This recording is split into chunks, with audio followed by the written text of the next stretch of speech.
Hey there friends, it's Codiak here. Welcome back to Legacy Gaming and welcome to Elden Ring. Today we're talking about 3 early rune farms that can change your trajectory in the game. Look, we get it, these games are no joke, and we always want to try and help everyone, from casual to hardcore, better understand the games that they're playing, which is why we put together these short guides. Rune farms are great, especially early on, because they give you that slight edge in combat that might otherwise be holding you back. For anyone that's not done one of these before, the process is relatively simple. You kill a grouping of enemies and then reset the mobs at a site of grace. It's that simple. The real challenge is finding the right groups of enemies to kill, the perfect balance of risk and reward.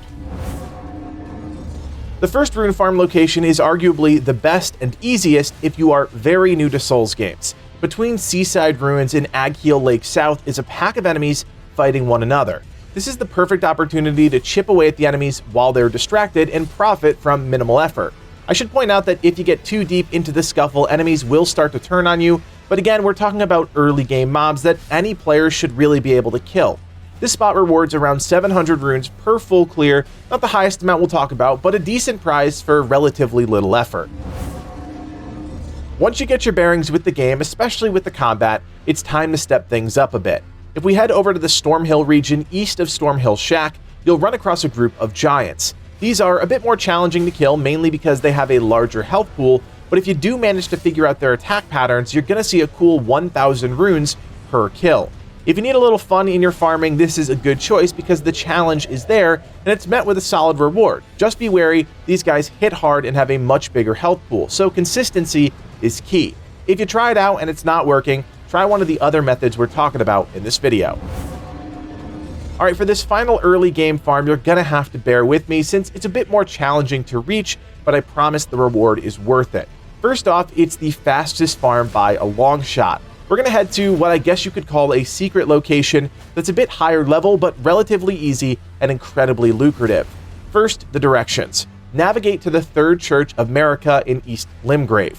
From there, head slightly northeast until you reach a body of water.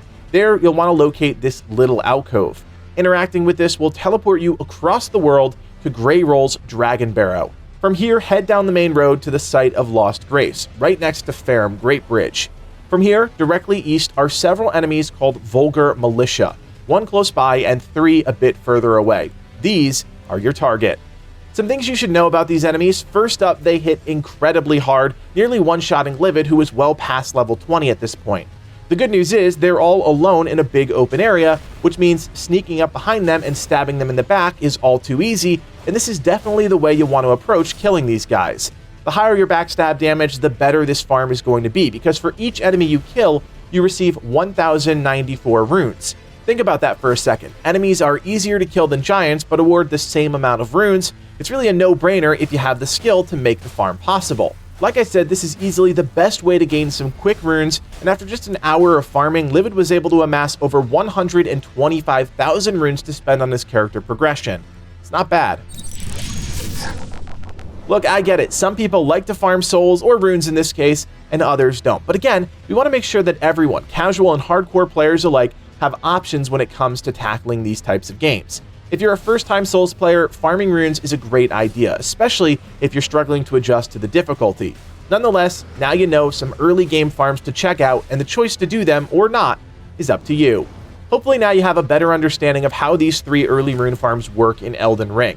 As always, our goal here at Legacy Gaming is to bring you guides that get straight to the point so you can get back to the action, and if you appreciate that, we'd appreciate your support. Hit that thumbs up and consider subscribing for more Elden Ring boss guides and more in your feeds. Of course, if you still have questions, you can join us on Discord. Our community just passed 20,000 members, and with a small section dedicated just for Elden Ring, there's always someone around to help out and answer questions. Check out the link below to join today.